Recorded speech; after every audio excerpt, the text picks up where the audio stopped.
Baik, Assalamualaikum warahmatullahi wabarakatuh. Innal hamdalillah nahmaduhu wa nasta'inuhu wa nastaghfiruh wa nastahdihi wa natubu ilaih wa na'udzu billahi min syururi anfusina wa min sayyiati a'malina. Man yahdihillahu fala mudilla lahu wa man yudlil fala hadiyalah. Asyhadu an la ilaha illallah wa asyhadu anna Muhammadan abduhu wa rasuluh. Allahumma salli ala Muhammad wa ala alihi wa ashabihi wa man tabi'al huda bi ihsanin ila yaumiddin. Ya ayyuhalladzina amanu taqullaha haqqa tuqatih wa la tamutunna illa wa antum muslimun. Wa ba'du fa inna asdaqal hadisi kitabullah wa khairul huda huda Muhammadin sallallahu alaihi wasallam.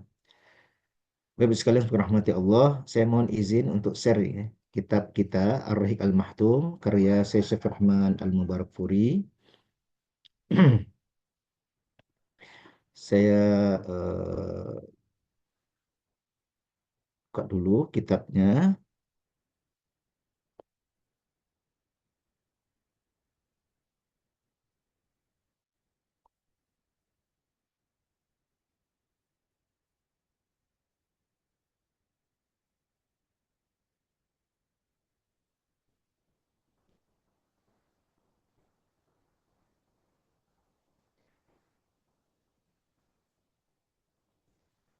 Kemudian Bapak Ibu bisa terlihat gak? Sudah, Alhamdulillah, Ustaz.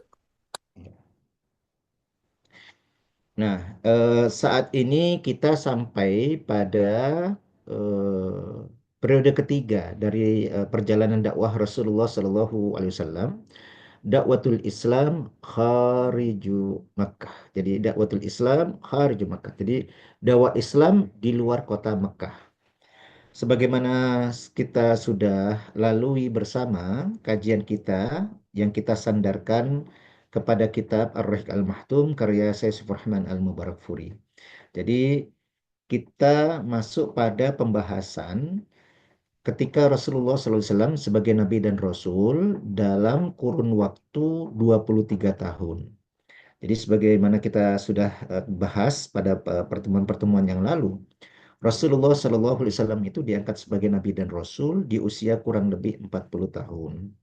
Dan beliau wafat kelak ini dalam kajian kita, beliau disebutkan pada usia kurang lebih 63 tahun.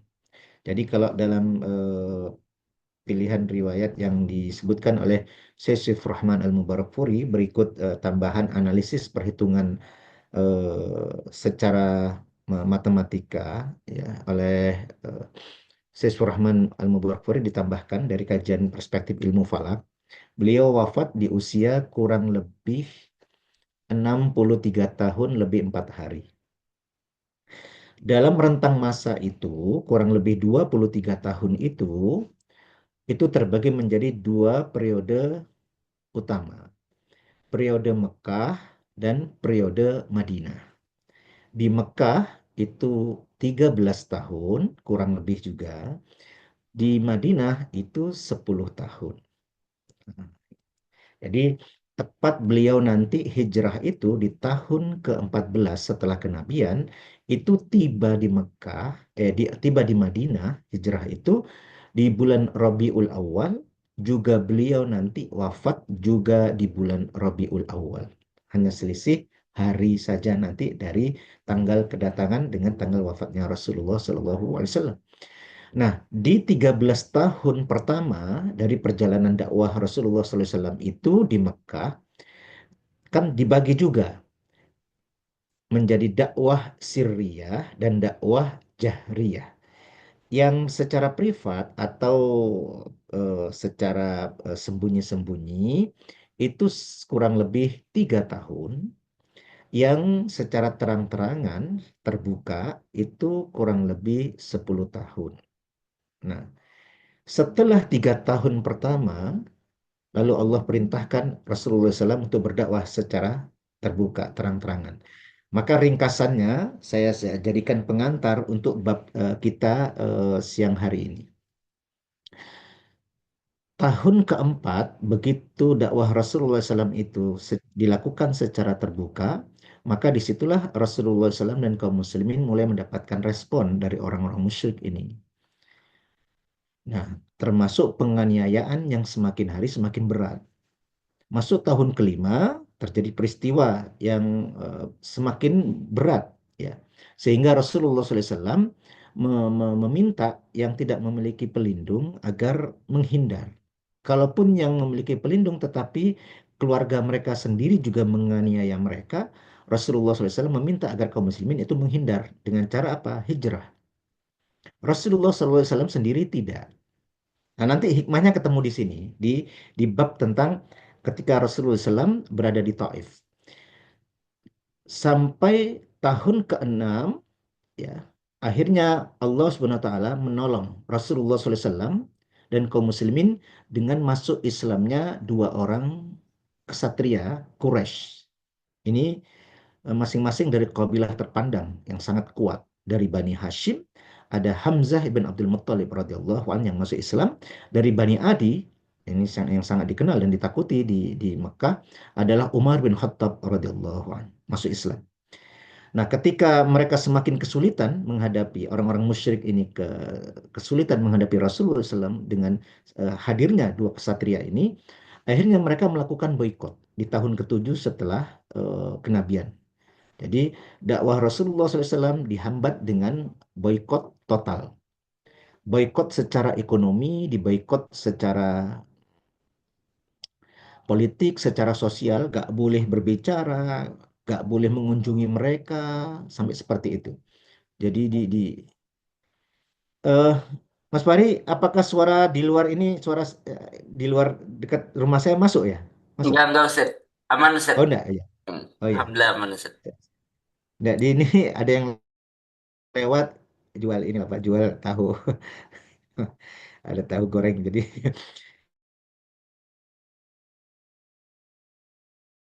kencang sekali di sini. Ya, maklum ini apa? Ya di sini juga mulai terasa panas, Bapak Ibu. Yang apa 2 minggu terakhir ini mulai terasa kering banget, panas gitu. Tapi saya bisa bayangkan ini di Jerman gimana ya sekarang? Apakah masih panas Sekarang gitu malah ya, dingin Ustaz. Mas Fahri? Udah mulai dingin. Sekarang udah tempat saya udah 18 derajat Ustaz. Oh sudah dingin. Wah, Eh, Alhamdulillah. Jadi, cuma 2 hari. jadi itu pas benar ya, ketika Mbak Sian sama Mas Adil ke sini itu pas panas-panasnya. Pas sudah dingin kembali Mbak Sian. Alhamdulillah Di tempat sini, kami 14 ini Ustadz sejuk, fresh. Alhamdulillah. Di sini Masya Allah kering sekali. Saya di Ponorogo itu kemarin Masya Allah kering, kering, panas dan kering. Ini saya mohon maaf, jadi saya buka nih jendela, saya buka karena apa? Ya panas memang, nggak ada hujan ya. Baik, Bapak Ibu, kita lanjutkan kembali. Jadi setelah pemboikotan ya kurang lebih tiga tahun, ini sudah kita lewati kemarin kajiannya. Rasulullah Shallallahu Alaihi Wasallam diuji oleh Allah dengan musibah wafatnya paman beliau, eh, Abu Talib. Ya, kemudian setelah itu wafatnya Ummul Mukminin Khadijah radhiyallahu anha, istri beliau. Nah, setelah dua peristiwa itulah akhirnya Rasulullah SAW mengikhtiarkan beliau mencari dukungan ke luar kota Mekah, keluar kota Mekah. Nah, di antaranya yang beliau tuju itu adalah Taif, yang secara mudah sering saya gambarkan kepada eh, Bapak sekalian. Kalau misalnya Jogja itu punya Kaliurang, dataran tingginya lah gitu. Nah, eh, kalau Jakarta itu punya puncak gitulah. Nah, ini Mekah itu punya Taif. Nah, Taif. Maka di sini disebutkan Rasulullah SAW fit Taif. Fi Syawal san asyar minan nubuwah. Jadi tahun ke-10 setelah kenabian, ini digambarkan kalau secara hitungan secara falak di akhir bulan Mei atau awal bulan Juni tahun 619. Nabi Shallallahu Alaihi Wasallam ila Taif. Nah, kalau saya membacakan seperti ini kan seperti mengulang. Saya yakin Bapak Ibu sudah mulai membaca di mana tema kita ini membahas tentang ini. Ya, jadi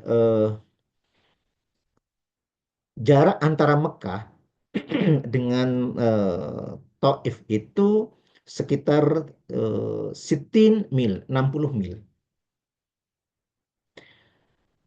Jenengan bisa bayangkan beliau itu menjalaninya itu dengan berjalan, ya. Sedangkan yang menemani beliau itu adalah Zaid ibn Harithah. Dulu Zaid bin Harithah itu adalah hamba sahaya milik Ummul Mukminin Khadijah radhiyallahu anha. Masih kecil. Ketika masih kecil, masih belia. Ya, jadi masih remaja, jadi hamba sahaya milik Ummul Mukminin Khadijah. Jadi pembantu Ummul Mukminin Khadijah. Setelah menikah dengan Rasulullah SAW, Zaid bin Harithah ini dihadiahkan oleh Ummul Mukminin kepada Rasulullah SAW. Nah, Zaid bin Harithah ini nanti, ya, karena wafatnya putra-putra Rasulullah SAW, Zaid bin Harithah radhiyallahu anhu ini nanti sempat diangkat sebagai anak angkat oleh Rasulullah SAW, sampai akhirnya dibatalkan oleh Allah, ibtalut tabani, dan maka tidak diperkenankan merubah namanya menjadi Zaid ibn Muhammad, itu tidak boleh. Maka tetaplah dia Zaid ibn Haris. Nah, jadi maka ini eh, adalah sahabat Rasulullah SAW yang mendampingi beliau dalam perjalanan ini. Setiap melewati kobilah-kobilah di dalam perjalanan menuju Taif itu, sejauh itu, Rasulullah SAW selalu da'ahum ilal Islam, selalu mengajak, berdakwah kepada mereka, mengajak mereka untuk masuk Islam. Tetapi tidak ada satupun yang menjawab beliau. Jadi Bapak Ibu, kalau kita melihat ini, bisa dibayangkan perjalanan sekitar 60 mil, Rasulullah SAW itu setiap melewati kabilah, melewati suku, eh, Rasulullah itu singgah dan mendakwahi beliau. Ya. Tetapi ini yang beliau dapati tidak ada satupun yang jawab. Nah, sampailah mereka kepada eh, pemuka Bani Sakif. Nah, Bani Sakif ini ada tiga. Jadi ada Abdu Yalail, ada Mas'ud, ada Habib. Ya, ini ada yang membacanya Hubaib, Habib ini. Siapa mereka ini? Mereka pemuka Bani Sakif, keturunan dari atau putra dari Amr ibn Amir As-Saqafi, Bani Sakif. Ya. Fajalasa ilaihim wada'ahum ilallah. Jadi intinya, jadi begini, setelah situasi di dalam kota Mekah seperti sedemikian rupa, Rasulullah sudah mengalami segala hal itu, lalu sampai pada puncaknya di boikot, lalu Rasulullah SAW mengalami musibah, pelindung beliau, paman beliau meninggal, lalu istri beliau, Ummul Mukminin Khadijah juga wafat. Akhirnya Rasulullah mengikhtiarkan untuk mencari penolong di luar kota Makkah. Maka yang dituju adalah eh, Taif. Di Taif ini ada Bani Sakif. Ini mereka ini kaya. Pemukanya ada tiga yang beliau tuju. Inilah Abdu Yalail, kemudian Mas'ud, dan Habib. Nah, di sini tidak satu pun dari mereka itu yang menjawab dakwah Rasulullah Shallallahu Alaihi Wasallam. Jadi ketika Rasulullah SAW menyampaikan kepada mereka Islam, lihat jawabannya sampai begini. Ama wajadallah ahadan ghairak. Jawabannya benar-benar menguji kesabaran, Bapak. Lihat jawaban mereka kepada Rasulullah SAW. Apakah Allah Subhanahu Wa Taala tidak mendapati orang selain kamu untuk diangkat sebagai Rasul? Nah, kira-kira begitu.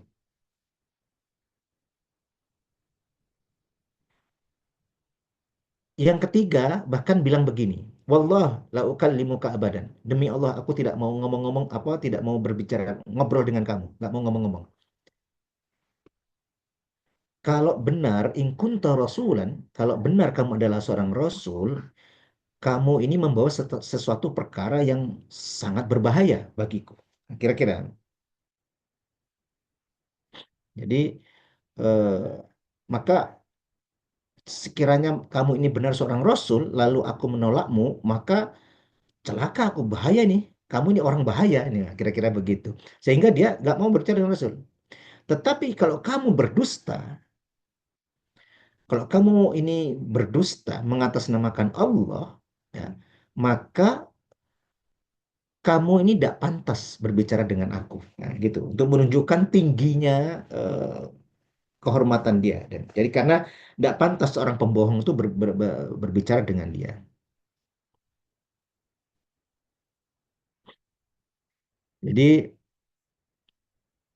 akhirnya Rasulullah SAW, ya silahkan apa yang kalian perbuat, silahkan perbuat. Tetapi Rasulullah itu minta jangan, agar beliau itu tidak disebarluaskan. Beliau sedang kemana. Karena apa?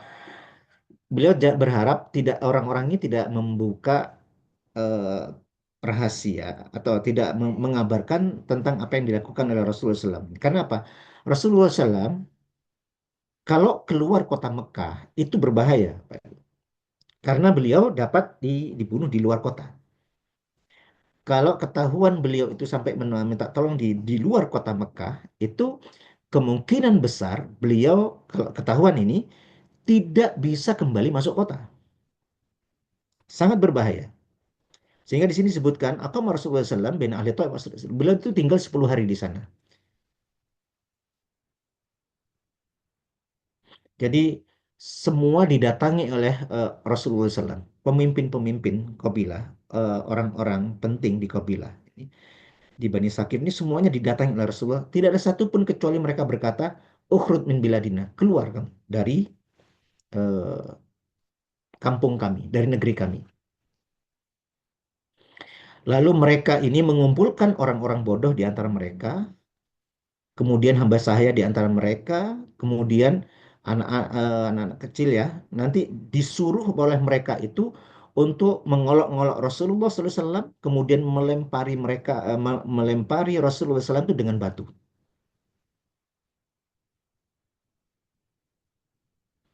Waja'alu yarmunahu bil hijarah wa bikilatin, mereka itu melempari Rasulullah SAW bersama Zaid bin Harithah radhiyallahu anhu, itu dilempari, keduanya itu dilempari batu, diolok-olok dengan kata-kata yang kotor, kata-kata kasar. Nah, inilah Bapak Ibu kejadiannya. Sehingga eh, Rasulullah SAW itu sampai di dinding salah satu kebun milik Rabi'ah, ya, milik Rabi'ah yang dijaga oleh dua anaknya, Utbah dan Syaibah. Nah, ini saya ingin kisahkan.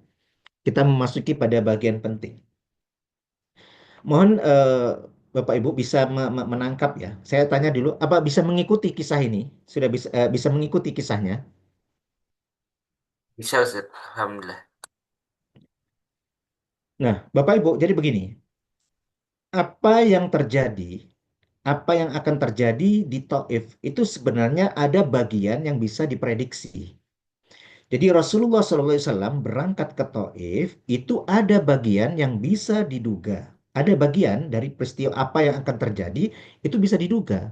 Yang diduga adalah bisa saja Rasulullah SAW itu diterima sehingga Rasulullah SAW mendapatkan bantuan. Tetapi bisa saja kejadiannya adalah Rasulullah SAW itu ditolak. Lalu terjadilah apa yang terjadi. Sampai dengan bagian itu adalah dua bagian yang itu bisa diprediksi. Tetapi setelah ini ternyata yang dikisahkan ada kejadian yang tidak terduga. Apakah kejadian yang tidak terduga itu adalah ini? Jadi Rasulullah SAW itu digambarkan eh, ini Bapak Ibu. Itu dabana alahu biduma ah, ya Allah. Kaki beliau Bapak Ibu, sandal beliau itu naklun, kedua sandal beliau itu penuh dengan darah karena kaki beliau berdua itu terluka. Rasulullah SAW itu kakinya ini sandalnya itu Bapak Ibu sampai penuh dengan darah karena lemparan batu itu. Jadi mengalami seperti itu. Kita ini berdakwah ya, nggak pernah mengalami seperti itu. Ini Rasulullah SAW sampai kaki beliau itu terluka dan penuh darah itu. Nah, eh, setelah beliau akhirnya beristirahat di dekat dinding sebuah kebun anggur milik Robi'ah. Robi'ah ini punya dua anak namanya Utbah dan Syaibah. Utbah dan Syaibah yang saat itu menjaga kebun mereka. Nah, disitulah sebenarnya nanti ada kejadian yang tidak terduga. Ketika Rasulullah SAW tiba di falamma jalasa ilaihi watma'anna, kemudian eh, berteduh ya, berduduk, berteduh, bersandar ke dinding itu. Kemudian inilah lalu disebutkan Rasulullah SAW da'a bid-du'ail masyhur alladhi yadullu ala imtila'i qalbi. Jadi untuk menunjukkan betapa beratnya saat itu yang dialami oleh Rasulullah SAW dan betapa beratnya beban yang beliau tanggung saat itu sampai di inilah riwayat tentang doa yang masyhur itu.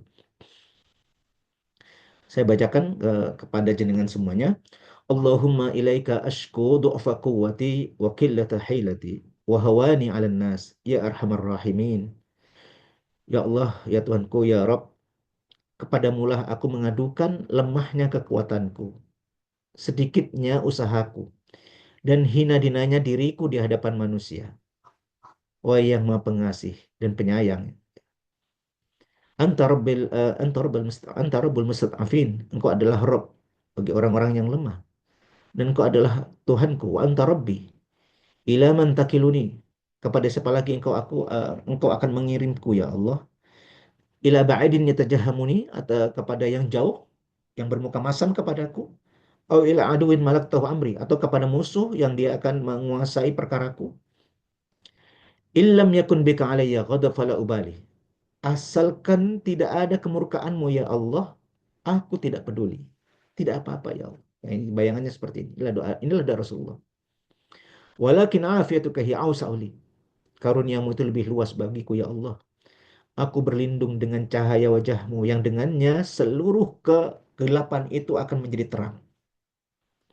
Dan seluruh perkara dunia dan akhirat akan menjadi baik. Asal tidak engkau turunkan kemarahanmu ya Allah. Asal tidak ada murkamu kepadaku ya Allah. Inilah, eh, wah ini doa berat sekali Bapak Ibu. Ya. Nah, inilah nanti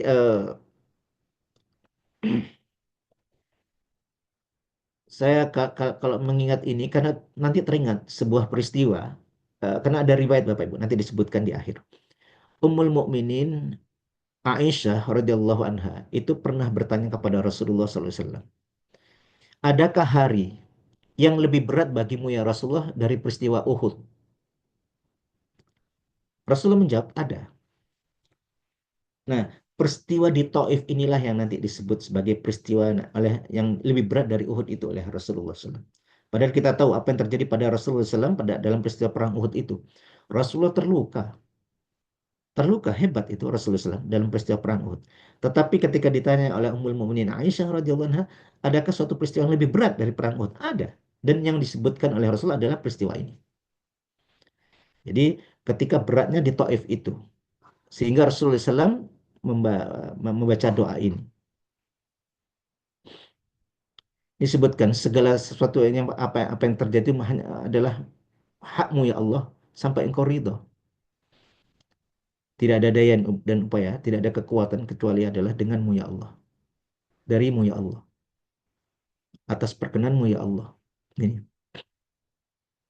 Nah, Bapak sekalian semua rahmati Allah. Nah, disinilah ada kejadian. Nah, ada kejadian yang tidak masuk dalam prediksi Rasulullah SAW. Apa?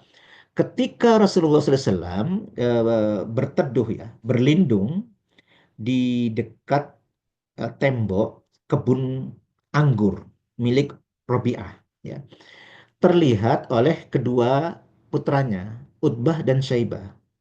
Lalu dua orang ini merasa iba melihat keadaan Rasulullah SAW dan keadaan Zaid bin Harithah radhiyallahu an. Maka dua orang anak-anak Rabi'ah ini, Utbah dan Syaibah, lalu memanggil hamba sahaya mereka yang bernama Abdas. Ini disebutkan mereka memanggil gulaman lahuma nasraniyan. Ini Adas ini beragama Nasrani. Nah, namanya Adas. Lalu mereka berdua itu berkata kepada Adas, ambil itu setangkai dari anggur itu. Lalu eh, bawakan kepada laki-laki itu. Adhab bihi ila hadzal rajul. Kasih ke orang dia itu. Ke dia orang itu disebut ya. Falamma wadu'ahu baina yaday Rasulullah sallallahu alaihi wasallam, ketika anggur yang dibawa oleh Adas itu dia letakkan di hadapan Rasulullah sallallahu alaihi wasallam, madda yadahu ilaihi qailan. Rasulullah sallallahu alaihi wasallam itu menggerakkan tangan beliau ke anggur itu seraya beliau mengucapkan Bismillah. Summa akala. Kemudian diambil oleh Rasulullah SAW itu lalu dimakan.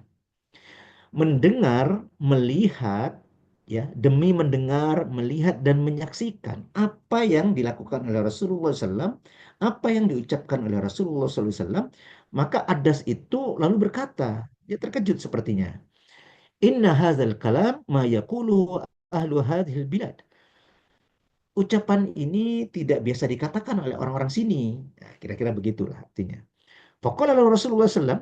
Nah, Rasulullah pun begitu mendengar Adas berkata seperti itu, Rasulullah balik bertanya, kok dia tahu ya kira-kira? Kira-kira begitu. Maka Rasulullah bertanya balik kepada dia, min ayil bilad ant wa ma dinu? Dari negeri mana kamu? Apa agamamu? Qala, maka Adas menjawab, ana Nasrani, aku seorang Nasrani. Artinya agamaku Nasrani, kira-kira begitu. Min ahli Ninawa. Aku berasal dari eh, negeri Ninawa. Nah, Ninawa inilah kalau kita lihat Bapak Ibu, Nineveh ya, itu dekat Mosul, dekat di Irak, di wilayah Irak saat ini. Dekat Mosul, di wilayah Irak. Maka Rasulullah SAW pun langsung menimpali, ya, kira begitu, kira-kira. Rasulullah berkata begini, min qaryatir rajulis salihi Yunus bin Matta. Berarti kamu ini dari negeri seorang hamba yang saleh. Namanya Yunus bin Matta. Kagetlah Adas ini Bapak Ibu, tentu kaget. Maka beliau langsung bertanya kepada Rasulullah, "Wa ma yudrika ma Yunus bin Matta?" Apa yang kamu ketahui tentang Yunus bin Matta? Qala Rasulullah SAW. Maka Rasulullah SAW lalu bersabda, "Zaka akhi." Yunus itu adalah saudaraku. Kana nabiyan wa ana nabi. Dia itu seorang nabi dan aku pun seorang nabi. Wa akaba Adas ala ra'si Rasulullah sallallahu alaihi wasallam wa yadayhi wa rijlaihi yuqabbilha. Adas itu langsung mendekati Rasulullah SAW, ya, gitu. Dicium itu kepala Rasulullah, tangan Rasulullah, dan kaki Rasulullah dicium. Itu yang penuh darah itu dicium. Menunjukkan penghormatan tertinggi. Menunjukkan kasih sayang tertinggi, penghormatan tertinggi, penerimaan tertinggi. Itu itulah Adas menunjukkan. Kelak Bapak Ibu, ini menjadi perdebatan juga di antara ahli sirah. Apakah Adas ini masuk Islam atau tidak? Sebagian berpendapat dengan apa yang dia lakukan, maksudnya dia perbuat kepada Rasulullah, dan apa yang dia katakan nanti, itu sudah menunjukkan bahwa itu penerimaannya terhadap Rasulullah SAW, dan diyakini Adas akhirnya masuk Islam. Karena sulit, Bapak Ibu, saat itu tidak mudah. Karena Adas ini secara sosial adalah seorang budak, dan saat itu berat sekali, tidak mudah. Ya. Sehingga melihat apa yang dia lakukan, itu menunjukkan refleks saja, bisa diduga. Begitu itulah yang dipahami dari yang selama ini dia ketahui, dia yakini tentang nantilah. Nanti ini di dalam lanjutannya ya disebutkan. Faqala ibn Rabi'ah aduhuma lil akhir, ketika terlihat oleh kedua anak Rabi'ah, ini tuannya dari Adas dari jauh, maka mereka sudah langsung kaget. Ama gulamuk faqad afsadahu alaik. Ya. Waduh, ya, kira-kira begitu. Waduh, dia sudah dirusak itu sama orang itu. Nah, kira-kira gitu. Kok begitu menunjukkan rasa hormat dan seterusnya. Falamma ja'a Adas qala lahu. Maka kedua anak Robi'ah itu sudah setelah kembali kepada kedua tuannya ini, mereka berkata kepada Adas, "Wai hak mahadha." Celaka kamu Adas. Apa yang kamu lakukan tadi itu? Nah, kira-kira seperti itu. Lihat jawaban Adas Bapak Ibu. Ya Sayyidi, wahai tuanku, ma fil ardi syai' khairin min hadzal rajul. Di muka bumi ini, tidak ada yang lebih baik dari laki-laki itu. Tidak ada yang lebih mulia. Tidak ada yang lebih berharga. Tidak ada yang lebih baik. Karena sesungguhnya laqad akhbarani bi amrin la ya'lamuhu illa nabi. Karena sesungguhnya dia telah memberikan setelah memberikan kepadaku suatu kabar tentang sesuatu itu tidak diketahui oleh seorang pun kecuali oleh seorang nabi. Maka kedua tuannya marah lagi. Wahai hak ya Adas, celaka kamu Adas. Jangan sampai kamu itu meninggalkan agamamu. Sesungguhnya agamamu itu lebih baik dari agamanya. Sampai dikatakan seperti itu. Nah, setelah terjadi peristiwa itu, nah, Rasulullah Shallallahu Alaihi Wasallam ya kembali ke jalan menuju Mekah. Ya, ketika sampai di tempat namanya Qarnul Manazil, ba'atsallahu ilaihi Jibril wa ma'ahu malakul jibal. Ini yang masyhur. Jadi ketika tiba sampai di Qarnul Manazil, yang pernah umrah pernah haji pasti pernah dikenalkan tempat ini. Ketika sampai di Qarnul Manazil, disitulah akhirnya Rasulullah SAW ditemui malaikat Jibril alaihissalam dan malaikat penjaga gunung. Yang kisah ini sudah kita ketahui. Nah, Bapak sekalian rahmati Allah, nanti setelah ketemu Jibril ini kan sudah diriwayatkan tuh Bapak Ibu. Eh, Rasulullah SAW itu diberitahu oleh malaikat Jibril bahwasanya Allah Subhanahu Wa Taala telah eh, mengirim malaikat penjaga gunung itu untuk dapat diperintah oleh Rasulullah SAW untuk melakukan apa saja yang Rasulullah SAW kehendaki. Makanya di situ dikisahkan di sini ya. Ini Bapak redaksinya. Waqad ba'asallahu ilaik. Sesungguhnya Allah telah mengutus kepadamu Muhammad. Ini perkataan malaikat Jibril. Malakal jibal litakmurahu bima syi'ta fihim. Untuk dapat kamu perintah dia itu terserah kamu. Apa yang ingin kamu lakukan terhadap mereka itu. Maka malaikat penjaga gunung itu lalu mengucapkan salam kepada Rasulullah SAW. Kemudian malaikat penunggu gunung itu mengatakan, Ya Muhammad, ya, wahai Muhammad, dzalika fama syi'ta. Itu sudah disampaikan Muhammad, silahkan sekarang terserah kamu. Kalau kamu berkenan, aku akan timpakan itu dua gunung. Gunung itu adalah Abu Kubais dan Qai Qo'an. Qai Qo'an, dua gunung itu. Tetapi dijawab oleh Rasulullah SAW, tidak. Ya, ya. Maka kita kembali ke sini, Bapak.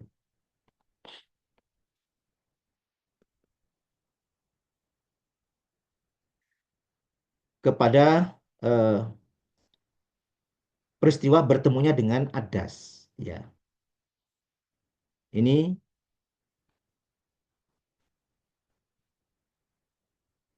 bisa terlihat di Bapak Ibu. Faqal Adas in hadal kalam. Ya. Ini kok tercoret ya? Eh, Iya, Set. Tadi nampaknya ya. ada yang nggak sengaja, Set. Oh ya, gak apa-apa, gak apa-apa, gak Ah, apa-apa. Artinya tetap terbaca ya, yang penting. Jadi begini Bapak Ibu, yang ingin mau saya sampaikan jadi gini, ditolak atau diterima itu sudah diprediksi, tetapi pertemuan Rasulullah SAW dengan Adas ini adalah sesuatu yang berbeda. Dan ini mengingatkan Rasulullah SAW kepada Yunus bin Matta, Nabiullah Yunus bin Matta alaihissalam. Siapa Bapak Ibu? Ada yang ingat kisah Nabi Yunus bin Matta? Ada yang ingat Bapak Ibu? Kisah Nabi Yunus bin Matta. Bapak Ibu ada yang ingat?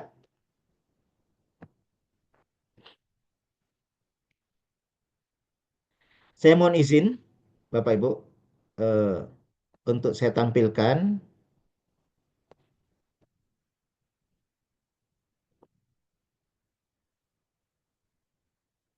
kisah Nabi Yunus bin Matta. Dan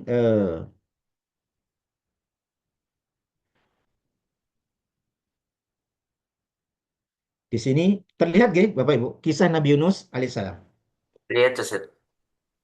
Ini ada di dalam surat Safat, surat Al-Anbiya, surat Yunus tentunya, dan surat Al-Qalam. Nah, saya bacakan pertama dari surat Safat ya. Ini dimulai dari surat Safat ayat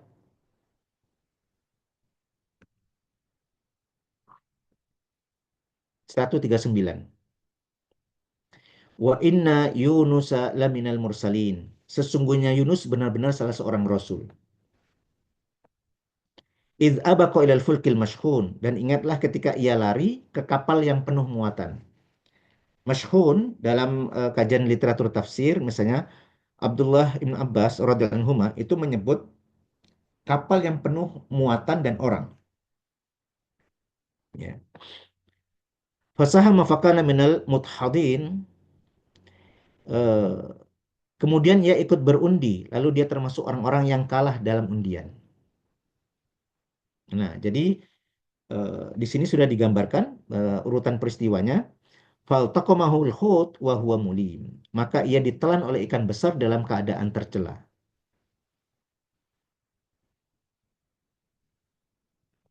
Pada ayat berikutnya, falaula annahu kana minal musabbihin. Maka kalau sekiranya dia tidak termasuk orang-orang yang bersabar, bertasbih mengingat Allah,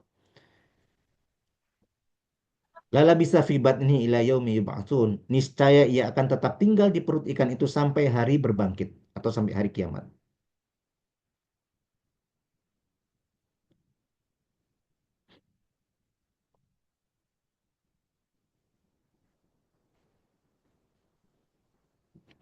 Sebentar.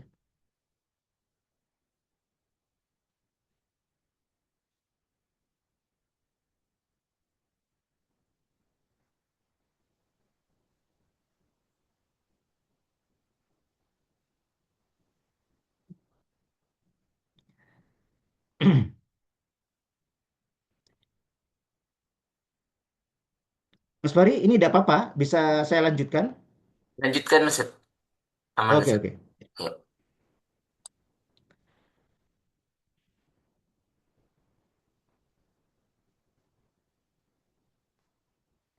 Jadi lalu di sini disebutkan fanabadnahu bil ara'i wa huwa saqim. Kemudian kami lemparkan dia ke daerah yang tandus sedang ia dalam keadaan sakit. Jadi kisah Nabi Yunus alaihissalam itu begini Bapak Ibu. Nabi Yunus alaihissalam itu diutus oleh Allah Subhanahu wa taala ya. Kalau dari semua literatur tafsir saya ringkaskan di sini, beliau diutus di suatu negeri yang bernama Ninawa. Itu di wilayah Irak. Nah, beliau menyampaikan risalah dan mengingatkan kaumnya agar tidak menyembah berhala. Tetapi kaumnya itu lalu membangkang, menentang Nabi Yunus alaihissalam. Lalu beliau itu mengancam mereka, mengingatkan mereka akan turunnya azab Allah yang dekat. Dan eh, Nabi Yunus akhirnya keluar, meninggalkan mereka itu, ya, dalam keadaan marah. Dari mana kita mengetahui semua urutan kisah ini? Karena semuanya dikisahkan nanti di dalam surat yang lain, di dalam ayat yang lain disebutkan wadzannuni idz dzahaba mughadiban. Jadi beliau pergi dalam keadaan marah, meninggalkan kaumnya sebelum perintah Allah, begitu. Sehingga Nabi Yunus alaihissalam ketika menaiki kapal yang penuh muatan manusia dan barang itu langsung diuji oleh Allah. Kapal itu terhantam ombak dan untuk menghindari tenggelam maka harus dikurangi. Nah, cara mengurangi barang dan manusianya itu artinya diundi.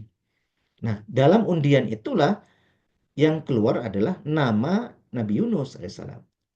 Mereka tidak berkenan kalau yang dikurangi haruslah Nabi Yunus. Mereka mengundi lagi. Sampai 3 kali diundi yang keluar adalah nama Nabi Yunus alaihissalam.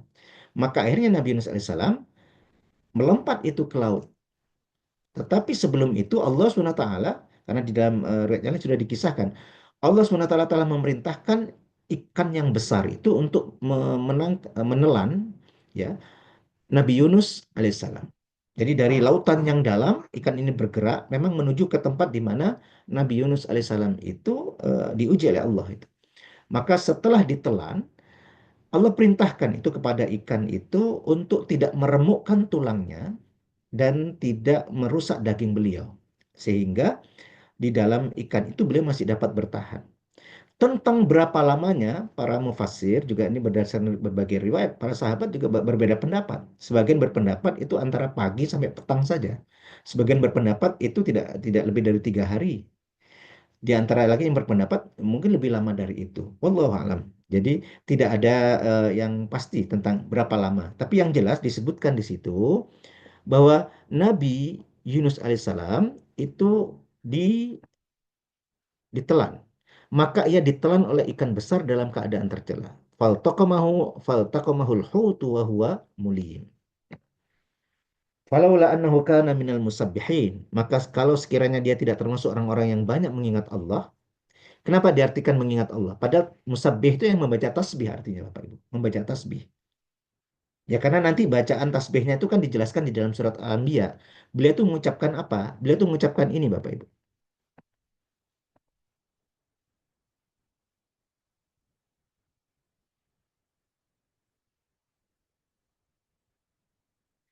وَذَنُّونِ إِذْ ذَهَبَ مُغَاضِبًا فَظَنَّ أَن لَّن نَّقْدِرَ عَلَيْهِ فَظَنَّ أَن لَّن نَّقْدِرَ عَلَيْهِ فَنَادَىٰ فِي الظُّلُمَاتِ أَن لَّا إِلَٰهَ إِلَّا أَنتَ سُبْحَانَكَ إِنِّي كُنتُ مِنَظْ ظَالِمِينَ. Jadi kalau mengingat laula annahu kana minal musabbihin ya karena beliau bacanya ini. Ini Bapak Ibu. Ya. Jadi membaca tasbih la ilaha illa anta subhanaka inni kuntu minadz zalimin. Nah, kita kembali kepada urutan kisahnya itu. Jika sekiranya ya, ini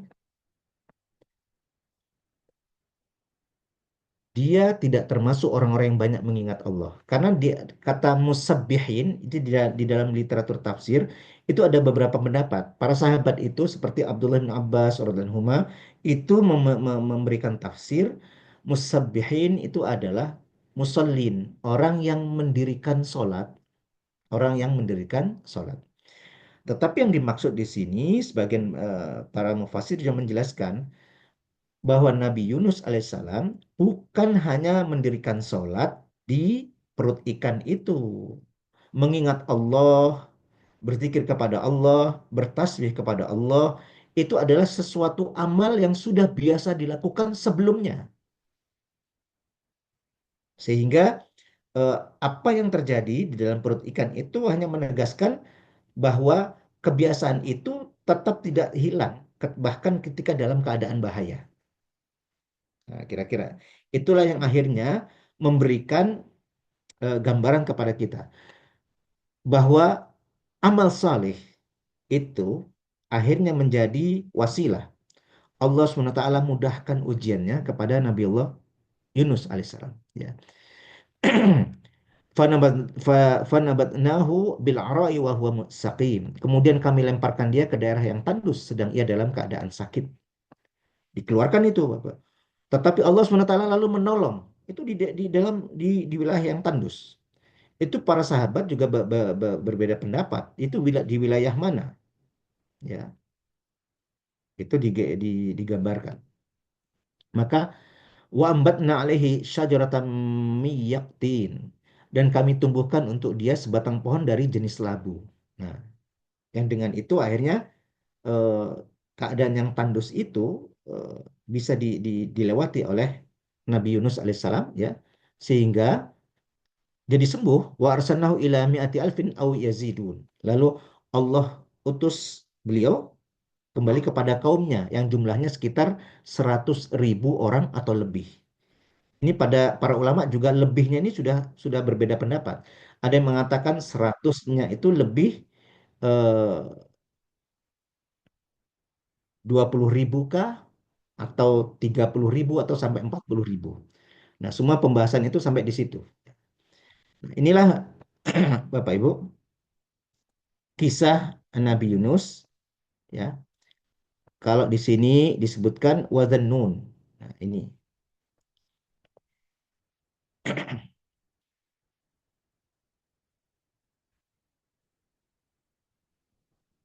saya sampaikan, lihat pelajaran Nabi Yunus alaihissalam ini ternyata di surat Al-Qalam diingatkan Bapak Ibu. Rasulullah SAW itu diingatkan oleh Allah.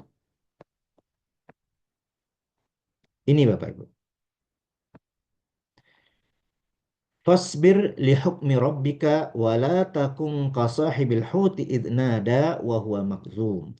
Maka bersabarlah kamu wahai Muhammad terhadap ketetapan Tuhanmu. Dan janganlah kamu seperti orang yang berada dalam perut ikan ketika ia berdoa sedang ia dalam keadaan marah kepada kaumnya. Nah, Bapak Ibu bisa menangkap tidak pesan dari peristiwa tadi? Saat Rasulullah Shallallahu Alaihi Wasallam menghadapi situasi yang berat atas perlakuan kaum beliau, umat beliau, Allah pertemukan Rasulullah SAW dengan Adas. Adas ini dari negeri Ninawa, dari negerinya atau kampungnya Nabi Yunus alaihissalam. Ini secara tidak langsung kita bisa membaca dengan peristiwa pertemuan Rasulullah SAW dengan Adas ini.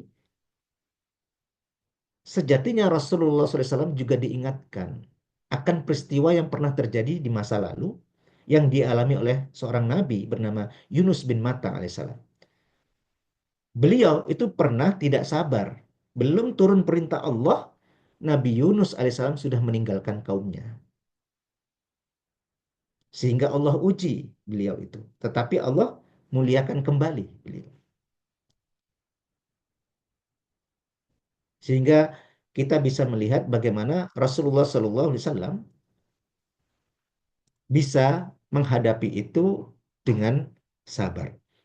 Bahkan ketika malaikat penjaga gunung sudah dikirim oleh Allah untuk dapat diperintah oleh Rasulullah SAW bisa melakukan apa saja. Mau menimpakan gunung itu, mau diangkat, mau dilempar ke siapa, bisa disebut.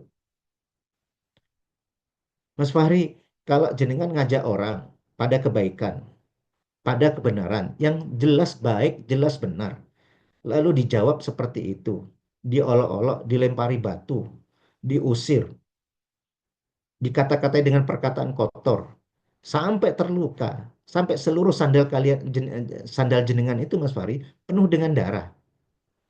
Lalu jenengan ditawari malaikat yang bisa melempar gunung kayak melempar barang begitu. Mau dilempar ke siapa, menuju ke siapa, sudah siap, tinggal menunggu perintah, Mas Fahri.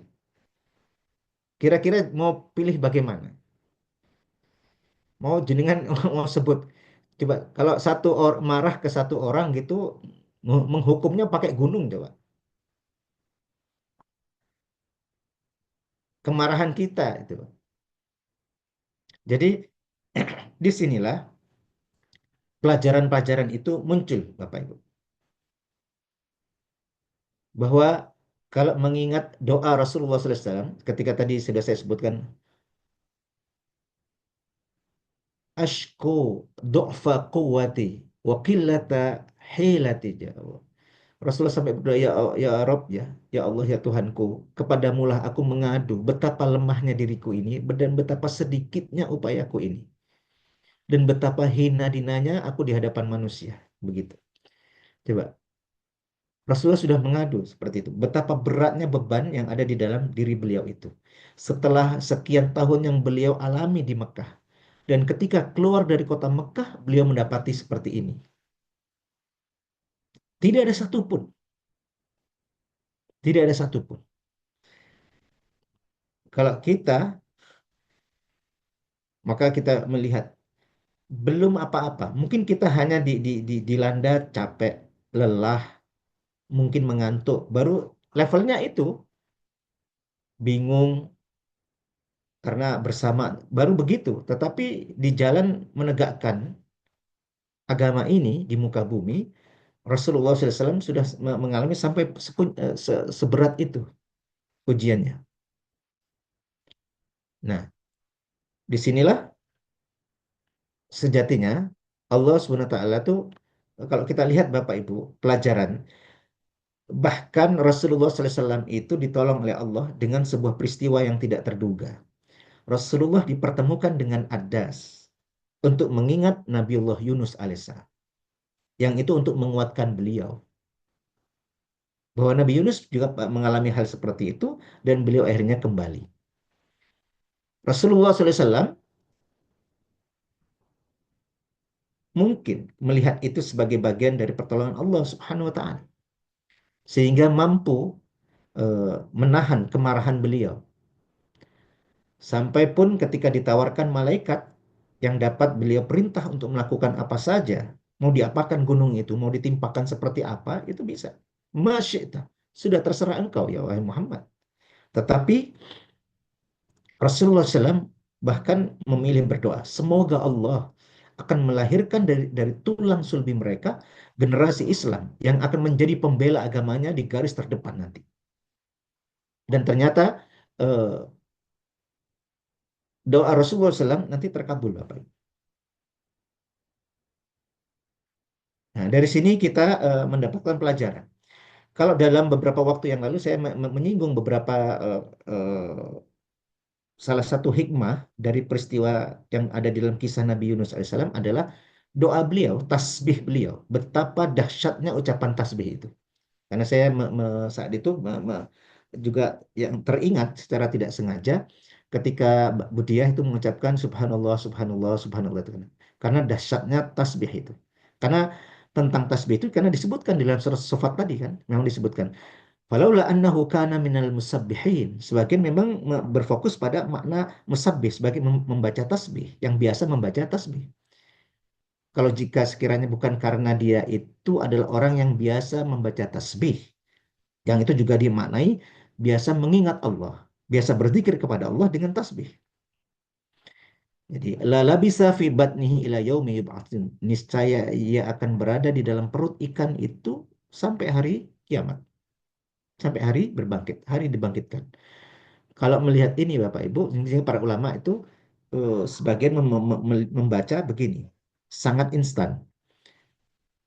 Orang yang ingin merubah keadaannya dari situasi yang tidak baik menuju keadaan yang lebih baik, dari situasi yang baik menjadi lebih baik lagi, yang penuh berkah lagi, adalah jangan meninggalkan tasbih.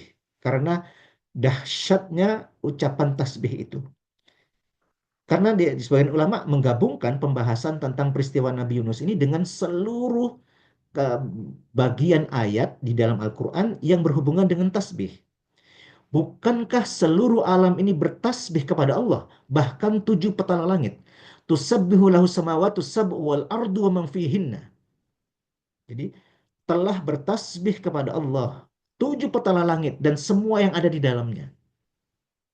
Jadi ketika kita membiasakan diri dengan tasbih atau tidak berlepas dengan tasbih, maka sejatinya itu bersama seluruh alam, Bapak. Itulah mengapa orang yang ingin merubah keadaannya segera bertasbih kepada Allah. Dan itulah mengapa Rasulullah SAW pernah memberikan kita pelajaran 2 kalimat ringan di mulut tetapi berat dalam timbangan. Subhanallah wa bihamdih, subhanallahil azim. Maka itu eh, sebagai pelajaran betapa dahsyatnya ucapan tasbih. Dan itu disebut dalam Al-Quran. Dan di antara tasbih yang dikisahkan di dalam Al-Quran adalah tasbih yang diucapkan dalam redaksi yang diucapkan oleh Nabiullah Yunus alaihissalam. La ilaha illa anta subhanaka inni kuntu minaz zalimin. Ini untuk dan kenyataan di dalam Al-Quran dikisahkan bagaimana beliau dikeluarkan dari perut ikan itu, ditolong oleh Allah dengan ditumbuhkan tanaman, lalu dikembalikan kepada kaumnya dalam keadaan menerima kaumnya itu dan beriman, menerima beliau, dan akhirnya diberi kenikmatan oleh Allah sampai masa tertentu. Itulah yang dikatakan sampai kehidupan mereka berakhir di dunia. Artinya sampai mereka meninggal. Nah, Bapak sekalian rahmati Allah, di pelajaran terakhir dari surat Al-Qalam yang berkenaan Nabi Yunus untuk Rasulullah SAW adalah Rasulullah diminta bersabar atas ketetapan Allah. Apapun yang terjadi adalah perkenan Allah dan terjadi ketetapan Allah. Dan jangan sampai seperti orang yang berada dalam perut ikan, ya, ketika berdoa kepada Allah dan dia dalam keadaan marah. Nah, ini menjadi pelajaran juga bagi kita karena kita akan mengikuti Rasulullah SAW dan selalu mengikuti Rasulullah. Semoga kita bisa mengikuti Rasulullah SAW menjalani ini. Dan dalam pelajaran sirah ini kita ada pelajaran tentang itu bahwa dalam dakwah itu kita tidak akan dapat terhindar dari situasi-situasi yang mungkin tidak kita duga. Berat, mungkin ya sudah dikisahkan dalam Al-Quran. Am hasibatum an tadkhulul jannata walamma ya'lamillahu alladhina jahadu minkum wa ya'lamas sabirin. Belum nyata di hadapan Allah siapa yang berjuang, siapa yang bersabar. Redaksi yang mirip disebutkan am hasibatum an tadkhulul jannata walam ya'tikum masalul ladzina khalam min qablikum massathumul ba'sa wa dharra'u wa zulzilu.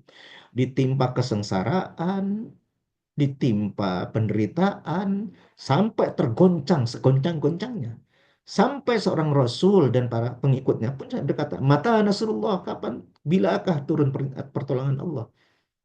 Maka diingatkan oleh Allah, Ala inna nasrullahi qarib, sesungguhnya pertolongan Allah itu dekat. Inilah di antara pelajaran yang dapat saya tambahkan, Bapak Ibu, dari peristiwa yang terjadi di Taif itu.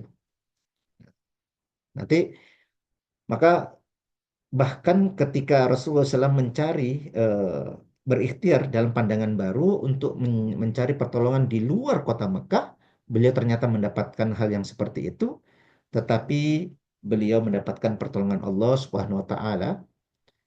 Dan sampai tadi ditawarkan seorang malaikat, Rasulullah SAW memilih bersabar dan terus berikhtiar.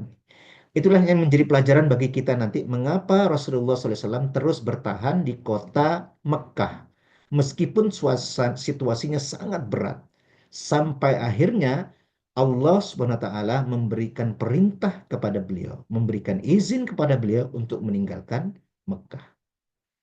Inilah hubungan yang menjadi titik pembeda eh, mengapa Rasulullah memerintahkan para sahabat untuk menghindar, tetapi beliau sendiri tetap bertahan. Karena itu ada hubungannya dengan ketetapan Allah. Dan Rasulullah SAW menunggu tanda itu. Itulah di antara yang dapat kita lihat dari peristiwa ketika Rasulullah SAW di Taif. Dan hikmahnya nanti kesabaran dalam kurun waktu kurang lebih 13 tahun itu nanti terbayar setelah beliau hijrah. Dan ujian ketika beliau hijrah, lalu ujian itu berhenti. Oh tidak, ujian masih berlanjut. Bagi kita, Bapak Ibu, kalau kita ini segera tambahan terakhir, kalau melihat nanti 23 tahun perjalanan kehidupan Rasulullah SAW, ujian yang kita hadapi, beratnya tekanan, penderitaan, belum ada apa-apanya dengan yang dihadapi oleh Rasulullah SAW. Maka kita harus bersabar, harus kuat, terus berikhtiar, terus bermohon kepada Allah Subhanahu wa taala, tuntunan kepada Allah Subhanahu wa taala, bimbingan dari Allah Subhanahu wa taala, pertolongan dari Allah Subhanahu wa taala untuk bisa melewati setiap ujian itu dengan sebaik-baiknya. Makatan Bapak Ibu yang dapat saya sampaikan pada pertemuan kali ini yang semoga ini menjadi ingatan bagi kita. Ini karena sangat khas ya di bagian ini. Ini berbeda dari masa-masa sebelumnya. Ini kalau kita gabungkan dengan eh, ulumul Quran, dengan tafsir, dengan ilmu hadis, dengan sirah, masih banyak beberapa pelajaran. Dari eh, disebutnya Nabiullah Yunus bin Matta di situasi yang cukup berat ini. Aku lu kali hada, sekali lagi semoga yang sedikit ini kembali kepada kita sebagai ilmu dan bermanfaat. Waktu saya kembalikan kepada Mas Fahri. Ya, terima kasih banyak Ustaz Arif atas penyampaian materi yang luar biasa. Mungkin saya mohon izin Ustaz kalau misalnya sekiranya ada jamaah yang ingin bertanya, Ustaz, Oh iya, monggo, monggo. Gak apa. eh, apakah dari Ibu dan Bapak ada yang ingin bertanya? Oh, tadi disebut ya, apakah ikan paus begitu? Tadi ada pertanyaannya. Iya betul Ustaz. Jadi, dari siapa tadi? Anu, Mas Dari Fahri lupa saya. Mbak Sihan Ustaz. Oh, dari Basihan ya. Ditelan Oh ikan iya. paus. Ya, para ulama ini tidak menyebutkan secara spesifik. Kalau contohnya tadi ya di dalam ayat, eh, di istilahnya itu didamparkan ya. Didamparkan di di tempat yang tandus misalnya. Itu para sahabat itu berbeda pendapat sampai mereka mengatakan apakah itu eh, Teluk Persia gitu loh. Peristiwa itu didamparkan kembali di sekitar Teluk Persia atau itu di Yaman. Karena yang dekat dengan laut dalam itu yang memungkinkan ikan besar bisa lewat itu ya. Itu di sekitar laut-laut yang memang langsung mengarah ke samudra kan gitu. Nah, apakah itu eh, di dimuntahkan di Yaman atau di dekat yang lebih dekat dengan negeri beliau, Ninawa itu misalnya. Tetapi tidak ada yang berani secara persis menyebut karena tidak ada penjelasan resmi tentang itu, tentang apa penjelasan yang perlunya disebutkan sampai sedetail itu. Tetapi cukuplah menjadi pelajaran bahwa tentu yang menelan beliau itu adalah ikan yang sangat besar. Karena sebagian riwayat itu bahkan menyebutkan Nabiullah Yunus alaihissalam itu diyakini musabbihin itu artinya musalli. Jadi mendirikan sholat di situ di dalamnya. Tetapi kan di situ itu disebutkan beliau ketika didamparkan itu dalam keadaan sakit. Dan itu menunjukkan bahwa pengaruh berdiam di dalam perut ikan itu mempengaruhi fisik beliau. Sehingga beliau sakit. Lalu kan ditolong oleh Allah dengan sejenis tanaman miyaktin.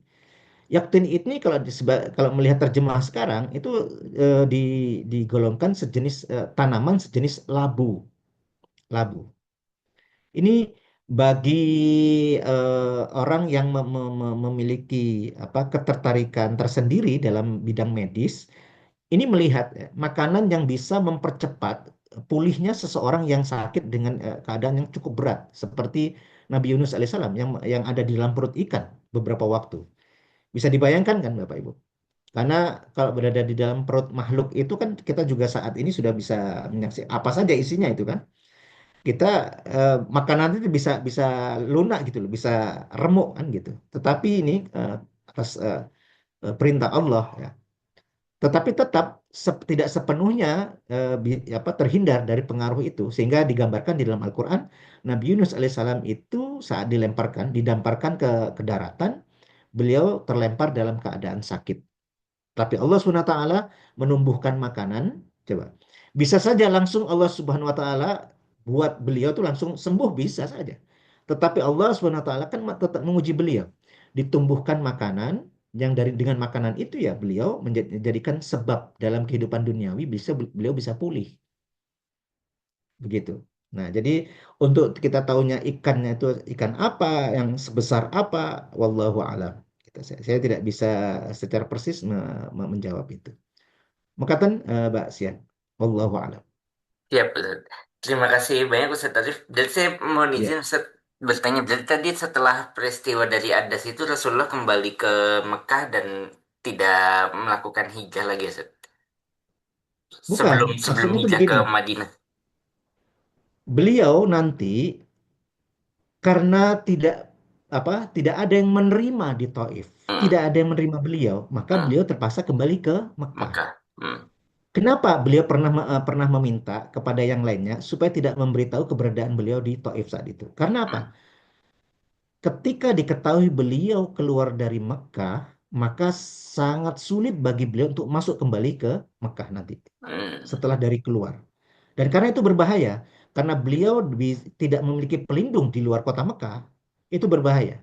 Beliau dan Zaid bin Harithah, ya, Rasulullah SAW dan Zaid bin Harithah radhiyallahu an itu dapat dibunuh di luar kota Mekah. Makanya benar, ketika beliau kembali akhirnya, beliau kan tidak bisa langsung masuk. Hmm. Nah, di sini menjadi pelajaran. Jadi konteksnya kehidupan sosial saat itu aturannya seperti itu di masyarakat jahiliyah itu. Ternyata nanti benar Rasulullah itu tidak bisa masuk, Mas Fari. Tidak mudah. Jadi tidak bisa langsung masuk begitu saja. Sampai nanti ada beberapa kabilah itu menjamin Rasulullah SAW. Baru Rasulullah SAW itu bisa masuk. Kabilah yang menjamin Rasulullah itu sampai mengirim putra-putra mereka. Mereka ini loh masih musyrik. Tetapi melihat kemuliaan Rasulullah, bahwa Rasulullah pernah menolong kabilah mereka, bahwa di antara pemimpin mereka pernah ditolong oleh Rasulullah SAW, bahwa mereka mengenal Rasulullah itu orang yang tidak pernah berdusta, orang yang tidak pernah merugikan mereka, orang yang sangat baik, orang yang sangat gampang menolong siapapun. Maka mereka sebagian yang masih musyrik itu menjamin Rasulullah sambil menghunus pedang. Rasulullah memasuki sampai Rasul bisa kembali lagi ke rumah beliau. Jadi situasinya seperti itu. Jadi di antara pelajarannya itu adalah begini. Kesabaran Rasulullah SAW untuk tetap menjalani ketetapan Allah, untuk terus berdakwah di hadapan umatnya, sampai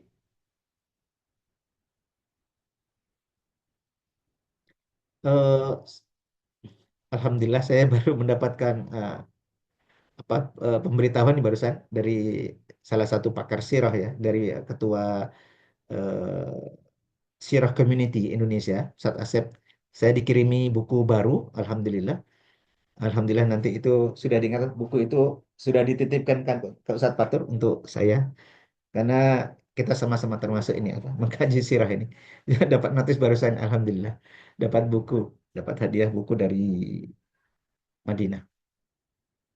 Nah, eh, jadi Rasulullah SAW itu tetap bersabar menghadapi apapun yang terjadi yang menjadi ketetapan Allah dalam dakwah beliau kepada kaumnya. Dan beliau tidak meninggalkan sampai akhirnya perintah hijrah itu ada. Jadi Rasulullah tidak benar-benar mengamalkan perintah Allah. Fasbir li hukmi rabbika wa la takun qasahibil hut idh nada wa huwa. Jadi bersabarlah engkau wahai Muhammad atas ketetapan Tuhanmu. Jangan seperti orang yang ditelan ikan. Nah, itu menunjukkan hanya di saat itulah memang ada menjadi pelajaran bahwa seorang nabi juga pernah mengalami ujian seperti itu. Nah, di sini saya langsung saja Mas Waria karena ada pertanyaan ini, Ya, Ustaz. Siap. ada Dua pertanyaan, Ustaz. apakah berdalam berdakwah Rasulullah pernah futur? Ini maksudnya istilah yang sekarang yang banyak digunakan futur-futur itu maksudnya apa? Mogok gitu ya dari tidak pernah tidak ada yang seperti itu. Makanya bagaimana dengan kita saat dihinggapi seperti itu? Nah, ya karena tidak lengkapnya pengetahuan kita itu tentang dakwah dan diantaranya tentang contoh utama kita yang harusnya selesai, yaitu Rasulullah SAW. Dalam pelajaran sirah inilah yang nanti kita bisa melihat eh, kita belum pernah mungkin hampir di antara kita yang belum pernah mendapati yang seperti itu. Tetapi jelas kalau kita jadikan ukuran misalnya Bapak Ibu ya, sebenarnya yang akan membedakan Muslim terbaik saat ini itu apa? Antara seluruh Muslim di dunia, yang membedakan apa sih? Untuk membedakan siapakah Muslim yang terbaik. Para ulama sudah pernah membicarakan ini, zaman kita ini. Di antara para ulama jelas, semuanya bersepakat. Yang membedakan adalah tingkat ujiannya. Semakin besar, semakin berat ujiannya, itulah yang terbaik ketika mereka bisa melewatinya. Makanya kita di Indonesia ini sekarang ini, apakah kita ini sudah pernah mendapatkan ujian seberat saudara-saudara kita Rohingya? Enggak seberat itu. Apakah kita ini pernah diuji seberat saudara-saudara kita di Palestina? Belum, belum seberat itu kita.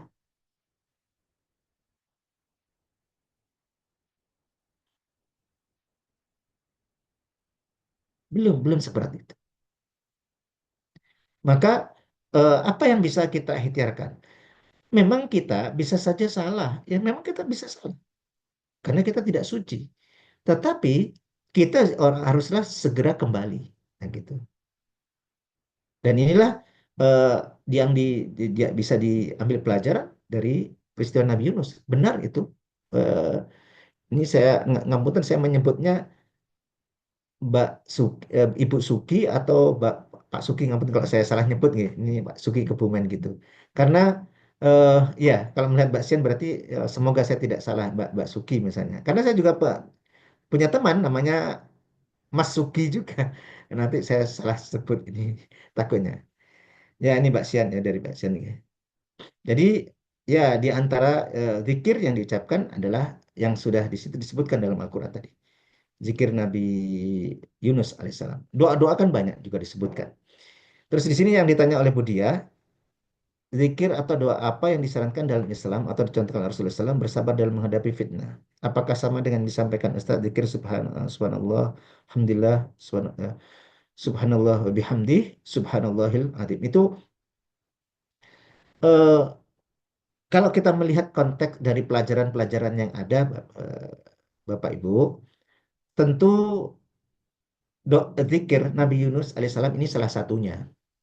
La ilaha illa anta subhanaka inni kuntu minadz zalimin. Itu sebuah pengakuan ada kelemahan, ada kesalahan yang dilakukan, tetapi juga memohon kepada Allah Subhanahu wa taala agar diampuni, ditolong dan diberikan jalan keluar dari apa yang telah tertimpa.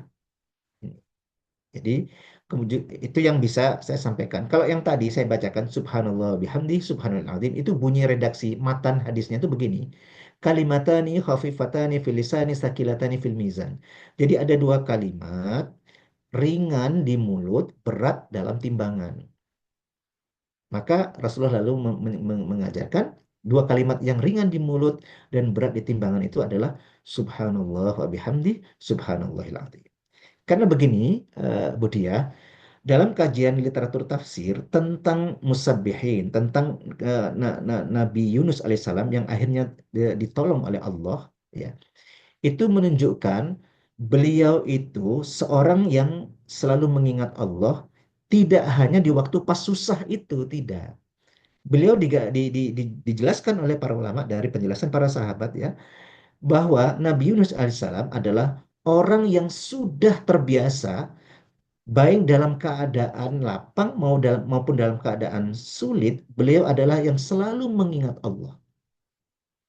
Sehingga hikmah dari, karena kisah itu Bapak Ibu, kisah lengkapnya itu sampai begini Bapak Ibu. Jadi Pak malaikat itu mendengar sebuah zikir yang dibaca oleh seorang hamba. Jadi malaikat itu mendengar sampai mengadu kepada Allah. Mengadu kepada Allah, lalu Allah Subhanahu wa taala bertanya kepada malaikat, "Tahukah kalian siapa doa siapakah itu?" Lalu para malaikat ya tidak tahu. Karena mereka tidak tahu kecuali apa yang diberitahu oleh Allah. Maka Allah lalu menyebut, itu adalah doa hambaku Yunus yang berada di dalam perut ikan. Jadi itu bisa bisa dibayangkan. Beliau sedang ada dalam kegelapan-kegelapan yang berlapis. Kegelapan dalam perut ikan, kegelapan dalam kedalaman laut, dalam kegelapnya malam. Zikir beliau itu terdengar sampai langit, Bapak Ibu. Sehingga akhirnya Allah perintahkan itu agar dikeluarkan. Gitu. Jadi itu kisah lengkapnya. Nah, Bapak Ibu, untuk Budia misalnya ini pertanyaannya, ya apa yang dibaca di dalam sholat tentu ya kita harus mengikuti apa yang telah ada di dalam tuntunan Rasulullah SAW. pada sesuatu yang bisa ditambahkan sesuai dengan konteks, masa itu bisa dilakukan dalam sholat, itu bisa kita tambahkan.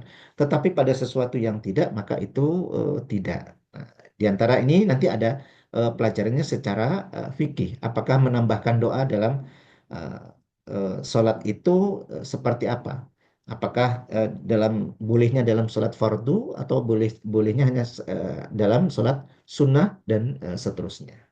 Jadi ini nanti kita dalam pembahasan yang lain. Jadi itu Budia untuk penjelasannya tentang zikir ya. Tetapi kalau seperti yang tadi pernah saya sampaikan pada pertemuan yang lalu, doa Ashabul Kahfi, ya Ashabul Kahfi, maka itu bisa ya tentu bisa dibaca kapan saja. Untuk mengingat ya Allah, ya Rabb, ya kita mohon perlindungan. Rabbana atina min ladunka rahmah wa hayyi' lana min amrina rasyada. Kan juga ada beberapa secara fikih ada beberapa tempat yang kita tidak mungkin bisa berdoa di dalamnya. Karena situasi-situasi kita dan keadaan kita berada di tempat mana itu sehingga kita tidak bisa sembarangan berdoa. Makatan yang bisa saya sampaikan sementara ini untuk kajian siang hari ini. Sekali lagi, semoga yang sedikit ini dapat kembali kepada kita sebagai ilmu dan bermanfaat. Aqulu qouli hadza astaghfirullahaladzim li wa lakum. Nasrun minallah wa fathun qarib. Wa basyiril mu'minin fastabiqul khairat. Assalamualaikum warahmatullahi wabarakatuh. Waalaikumsalam warahmatullahi wabarakatuh. Waalaikumsalam warahmatullahi wabarakatuh. Terima kasih Alhamdulillah, banyak. saya mendengar suara Ustadz Alda ya. Alhamdulillah, sehat Oh walafiat. iya Ustaz, menjimak dari tadi Ustaz. Alhamdulillah, alhamdulillah. Ya, karena sudah dingin saat ada ya, sudah dingin. Alhamdulillah. Saya khawatir sekali karena kalau anak-anak apa kena panas tuh dipakai mana ya? Saya kepikiran juga ya. Ustaz, terima kasih Ustaz. Tadi lagi apa namanya gendong anak terus nangis terus jadinya agak telat tadi. Oke, matunan sangat, saudara. Matunan. Nah, terus Ustaz. Terima kasih banyak Ustadz Arif. Saya mau izin Ustadz, berarti selanjutnya Ya. di tanggal berapa ya Ustadz? Apakah Eh, pekan depan atau pekan 2 pekan lagi Ustadz? saya ngikut sorry, apa ikut jenengan apa? Saya lupa ya. Yang seharusnya tanggal berapa seharusnya? Yang seharusnya kalau misalnya mengikuti kalender Ya, kita itu apa namanya pekan besok Ustadz? tanggal berapa? 26. Tanggal 26 ya betul. Tanggal 26. Ya, Heeh. insya Allah sementara bisa, sementara bisa. Nanti kalau situasinya apa mendadak, ini karena sudah mulai ada instruksi ya untuk persiapan acara-acara menjelang muktamar. Nah, jadi sudah dimulai disondingkan gitu. Jadi berbagai rangkaian acara setahun terakhir itu untuk terus menuju muktamar itu ya dengan apa pembelajaran, dengan dakwah, dengan semua kegiatan, semua.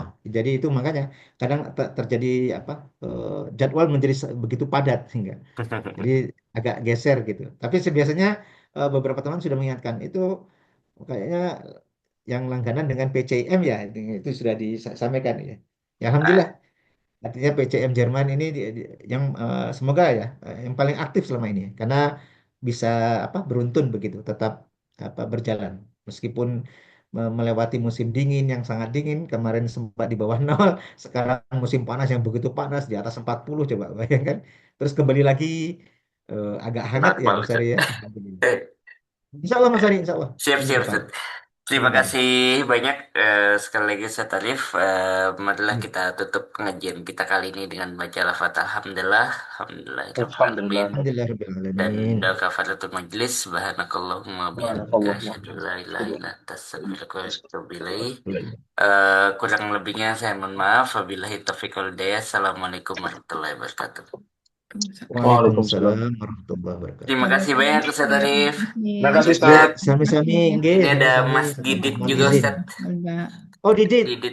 Didit LPI ini. Ini temannya Oh, Mbak Iya Sihan Ustaz. juga sebenarnya. Ini ada Oh Mas ya, Adi Wibowo. Kalau Mas Adi Wibowo ini Oh ya, Austria. apa peneliti Prof. Salam, beliau mukimin diaspora, Ustadz Ali di Alhamdulillah. Wina. Beliau juga seperti saya udah lama, kayaknya malah Mas Adi lebih lama dari saya Oh, di enggak Eropa. Mbak. Insya Allah Mbak dia paling lama selalu. Itu benar. Enggak. Ya, Mas Adi tahun saya berapa? saya melihat Mas Rahmat Adi ini kok seperti gak asing ya? Gimana, Masya Allah. Ayahnya juga, Mas Adi kan ayahnya juga di Muhammadiyah ya? Udah lama rektor UNC Cirebon pertama. Jadi Oh, Masya udah Allah. pensiun juga. Enggak, salam kenal, Mas Rahmat, Mas Nuwun sangat. Ini jadi Pak Mas Adi senior di Wina lah. Kalau saya dibilangnya Oh, Masya senior di Allah. Frankfurt karena Iya. udah cukup Sempat ikut senior. ini juga kan Mbak dia kemarin berapa dua pertemuan lalu sempat join pengajian Ahad pagi nih. Kok pagi waktu sini ya? Iya, Jadi udah sempat Iya. ketemu dengan Ustadz. iya. Oh, oke. Apa? Saya tuh Pak yang punya bayangan gimana ya, Mbak Budia itu gampang sekali menyebut Frankfurt, Wina gini. Itu padahal jauh-jauh ya, Budia, jauh kan? Iya, jauh, tapi kita kan selalu Jauh. kontak Oh, lewat gitu ya. Zoom, Iya ya, tapi karena juga saya sama-sama karena udah Indonesia cukup ya. lama sering ketemu, bukan sering, ya beberapa kali Mas Adi gak jumpa, dan ini Mas Adi memang militan Masya sekali Allah. Muhammadiyahnya, Ustadz. Jadi beliau pun kalau ada acara di mana datang, dulu waktu itu sempat Oh, ke Masya Allah. Frankfurt ya Mas Adi, Insya kemudian Allah di ya. Munchen juga, jadi beliau Sudah sangat nyaris gak kelihatan Indonesianya tuh Pak Rahmat, kayaknya orang sudah kelihatan Jerman banget.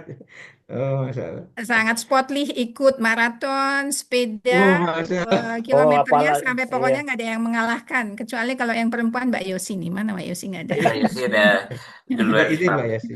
Pokoknya Teman ke Ranmu CIM dan sangat rajin. Gowesmu itu adalah, tapi Iya. cuma Oh, satu Masya orang Allah. semua. Nanti kalau Ustadz Arif Alhamdulillah. sama Majelis Tablik datang ke Jerman dan Eropa, nanti insya Allah kita buat goesmu yang kedua ya, Mas Adi ya, insya Allah. Siap Mbak. Amin, amin, Setelah amin. jam-jam Wah, Amin, sebelumnya Insya Allah. Adi. Amin. siap. Amin. Iya. Ya, Ya terima kasih Alhamdulillah. ini ya kajiannya Oke. Ustadz. Alhamdulillah sekali lagi bisa ini lagi. Barusan running juga selesai terus dapat reminder di grup. Wah, Oh, telat Masya Allah. 20 menit. Makanya masih pakai ya, Masih apa, gerah. kaos lari itu. Masya Allah. Iya. Alhamdulillah. Oke ya, Ya, salam matur buat semuanya. sangat Pak Rahmat. Salam Iya. kenal. Oke. Alhamdulillah, alhamdulillah. Terima kasih Ustaz. Oke. Mudah-mudahan nanti bisa ketemu lagi sama Pak Adi dan Bu Diah dan Oke. sebagainya. Amin, amin. Amin. Amin, amin, amin. Ayo, saya izin live ya Oke. Ustaz. Terima kasih. Oke, Terima sami-sami. kasih banyak Oke. Ustaz Alif. Terima kasih banyak Ibu dan Bapak sekalian. Saya izin live ya. Assalamualaikum warahmatullahi wabarakatuh. Waalaikumsalam. Waalaikumsalam warahmatullahi wabarakatuh.